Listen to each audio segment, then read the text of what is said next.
Bismillahirrahmanirrahim. Assalamualaikum warahmatullahi wabarakatuh. Alhamdulillahilladzi arsala rasulahu bil huda wa dinil haqq liyuzhirahu 'alad dini kullihi wa kafa billahi shahida. Asyhadu an la ilaha illallah wa asyhadu anna Muhammadan 'abduhu wa rasuluh. Allahumma shalli 'ala Muhammad wa 'ala alihi wa ashabihi ajma'in. Amma ba'd. Faqala ta'ala fil Qur'anil 'azim wa huwa asdaqul qa'ilin. A'udzu billahi minasy syaithanir rajim. Bismillahirrahmanirrahim. Innallaha la yughayyiru ma biqaumin hatta yughayyiru ma bi anfusihim. Ila akhir ayat. Thumma fi hadithi Rasulillah sallallahu alaihi wasallam,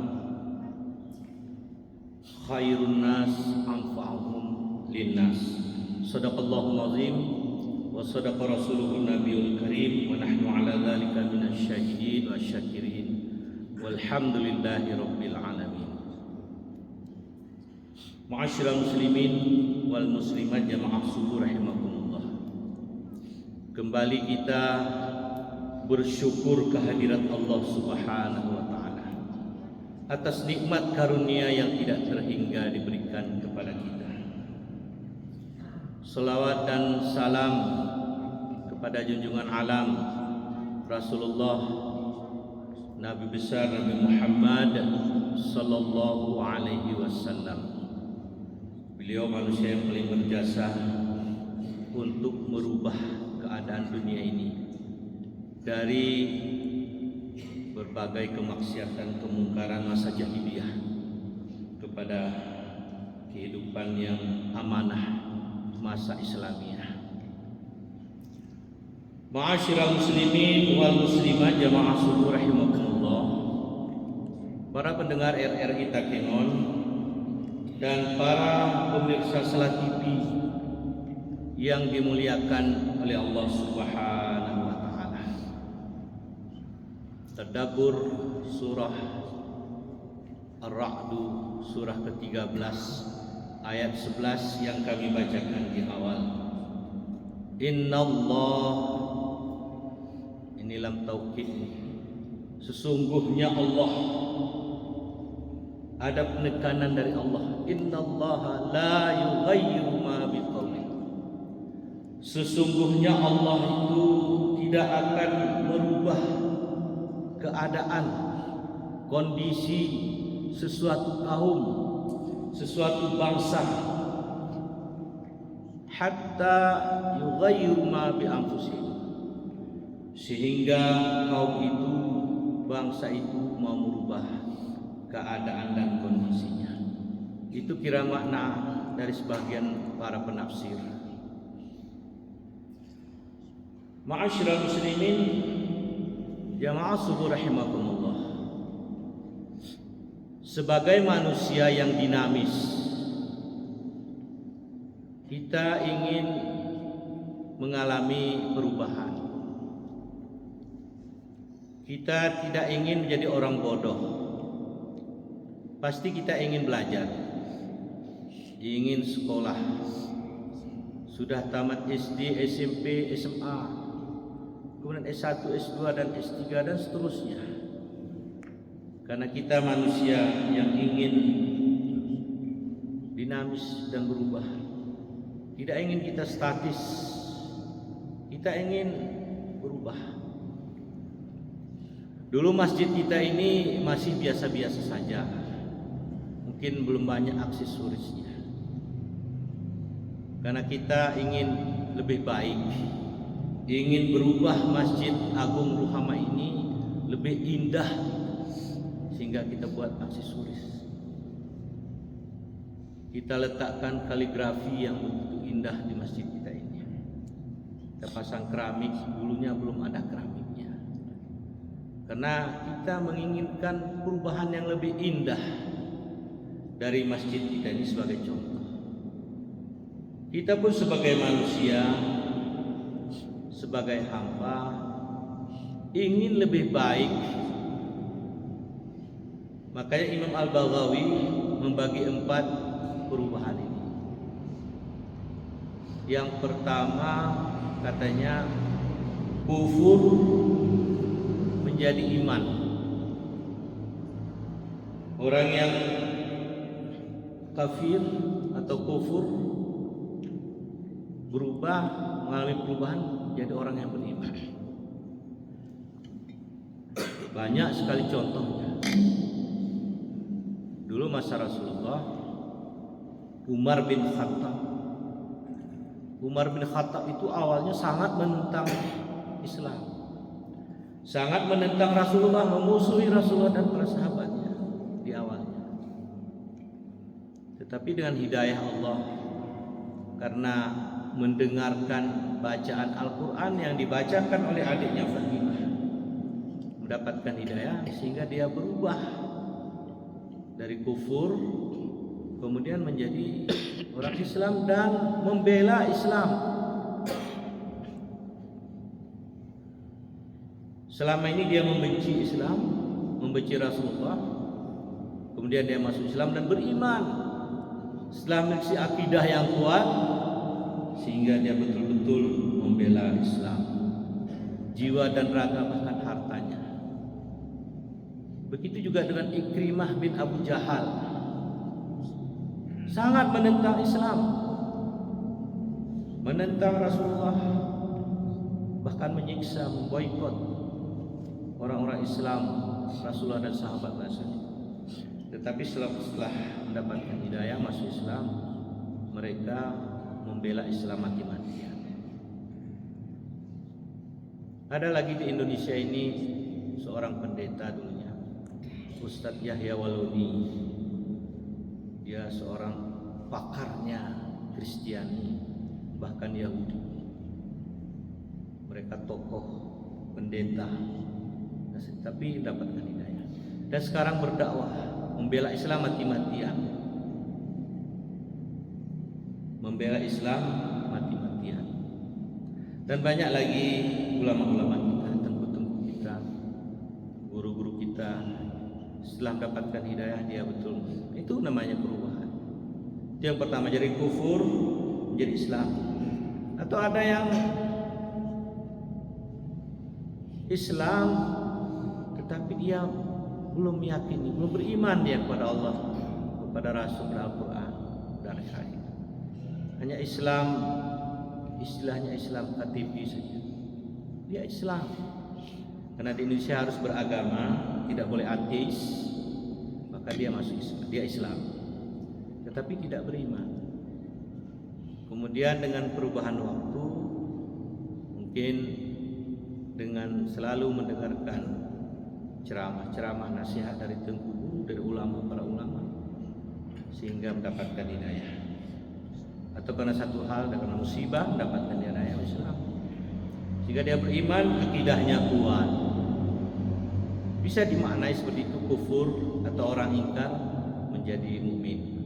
Ma'asyiral muslimin jamaah subuh rahimahullah. Itu yang pertama menurut Imam Al-Baghawi. Kemudian yang kedua adalah maksiat menjadi taat, mungkarat menjadi taat. Lebih banyak manusia ini yang ingkar kepada Allah. Lebih banyak manusia ini yang membuat maksiat daripada yang taat. Nabi Nuh dulunya 950 tahun berdakwah, lebih kurang, hanya sekitar 80 orang pengikutnya.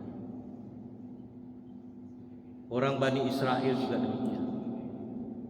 Makanya para nabi dan rasul itu banyak diturunkan ke Bani Israel, karena mereka selalu berbuat maksiat dan mungkar, ingkar pada perintah nabi dan rasul sebelumnya. Mereka adalah manusia yang paling ukang, bandel, Itulah Bani Israel, Yahudi Bani Israel itu. Maka Rasul banyak dikirim ke sana. Ke kawasan Arab tidak banyak Nabi dan Rasul. Hanya Nabi Muhammad SAW dan beberapa Nabi. Tetapi untuk Bani Israel itu banyak diturunkan. Karena mereka manusia yang terkenal dengan melanggar aturan Allah, ingkar kepada Allah dan Rasulnya. Mereka selalu berbuat maksiat. Walaupun banyak pengikut daripada Nabi dan Rasul itu yang taat kepada Allah, apalagi umatnya Rasulullah SAW. Semakin hari kita lihat semakin banyak yang beriman, semakin banyak yang taat kepada Allah. Disebabkan karena musibah, disebabkan karena rasa kemanusiaan, seperti kejadian di saudara kita di Palestina. Banyak orang-orang Eropa itu yang empati, kemudian mereka mendapatkan hidayah, mereka beriman dan taat kepada Allah dan Rasulnya. Banyak sekarang. Ma'asyiral muslimin, jamaah subuh rahimakumullah. Itu yang kedua adalah dari maksiat kita berubah menjadi orang yang taat. Taat kepada Allah, taat kepada hukum Islam, taat kepada aturan yang ada, kepada kanun yang ada. Karena manusia ini secara fitrahnya selalu bersifat khilaf, mau berbuat salah, nasia, silap dan salah, sehingga harus ada aturan yang untuk mengatur kehidupannya, untuk kebahagiaannya baik di dunia maupun akhirat. Maka diperlukan aturan untuk membatasi gerak langkah manusia yang selalu nasia, yang silap, yang selalu melakukan kesalahan. Kadang-kadang unsur kesengajaan, kadang-kadang tidak disengaja untuk melakukan kesalahan tersebut. Walaupun dia sudah tahu sebagai mumayyiz, manusia yang sudah mumayyiz, yang sudah mampu membedakan baik dan buruk, itulah manusia nasianya. Kadang-kadang dia melenceng dari relnya, tidak mau diajak untuk kompromi mengikuti aturan yang ada, baik dalam aturan bernegara, berbangsa, bermasyarakat, apalagi aturan beragama. Dianggap membebani aturan tersebut, sehingga mereka tidak lagi berbuat taat kepada Allah, tidak taat lagi kepada aturan. Itulah namanya nasihat. Ma'asyiral muslimin jamaah subuh rahimakumullah. Kemudian berikutnya kata Imam Al-Baghawi, yang keempat, yang ketiga adalah dari kufur nikmat kepada mensyukuri nikmat Allah. Itu yang diharapkan. Nikmat dan karunia yang diberikan Allah ini yang seluas-luasnya. Manusia sebagai khalifah di atas permukaan bumi, sebagai pengelola bumi ini diberikan sarana fasilitas secara cuma-cuma oleh Allah SWT. Yang diminta Allah itu hanya mensyukuri nikmatnya dengan mengabdi, dengan menyembah kepada Allah, dengan melaksanakan apa yang diperintahkan Allah. Itu yang diminta Allah, untuk mensyukuri karunia nikmat. Tetapi banyak manusia mengingkarinya atau kufur atas nikmat dan karunia Allah SWT yang diberikan. Padahal apabila kita bersyukur, kita akan diberikan lagi tambahan nikmat tersebut. Tetapi apabila ingkar, kata Allah, azab Allah itu sangat pedih nantinya. Bahkan di dunia kadang-kadang diberikan azab. Apalagi orang yang durhaka, itu diberikan oleh Allah terus di dunia azabnya. Bahkan di akhirat akan ditambah lagi azab pada orang yang durhaka, orang yang ingkar pada Allah SWT. Kemudian Yang terakhir adalah setelah kufur nikmat, kemudian mensyukuri nikmat dan karunia daripada Allah Subhanahu wa taala. Kemudian manusia diharapkan berubah baik secara dunianya dari kesempitan dunia ini kepada kelapangan dunia, bahkan luasnya kelapangan akhirat. Dunia ini sebenarnya pada hakikatnya sempit dan terbatas. Sempit dunia ini karena dibatasi oleh umur manusia, oleh kondisi. Umur 40, 50 dan seterusnya sudah mengalami keterbatasan. Apakah fisik, kondisi kesehatan dan sebagainya. Dulu hebat, masih muda, gagah. Tetapi berangsur-angsur semakin tua, semakin berumur kita, semakin banyak kendala, semakin berikan keterbatasan, sempit hidup itu. Kemudian diberikan di dunia ini keterbatasan nikmat yang dikurangi, yang kurang sebahagian di antara kita. Tetapi ketika di akhirat nanti, di surganya Allah, itu tidak ada keterbatasan. Bahkan aturan yang ada di dunia ini akan diangkat oleh Allah. Di surga tidak ada lagi aturan. Boleh melakukan apa saja, meminta apa saja. Kita boleh minum khamar di surganya Allah. Khamar yang halal tentunya, yang diizinkan oleh Allah. Kita boleh memiliki pasangan yang banyak di surga. Bukan seperti di dunia ini kita dibatasi oleh Allah dan Rasul. Tapi di akhirat kita tidak dibatasi. Kita diberikan kesempatan hidup di dunia ini hanya terbatas. Kata Rasulullah 60-70 tahun. Apabila lebih dari umur itu diberikan kesempatan untuk beribadah, untuk bertaubat, menyadari dirinya. Rata-rata kita lihat kadang-kadang di bawah umur 60 tahun sudah dipanggil oleh Allah. Jadi rata-rata hanya 60 sampai 70 tahun.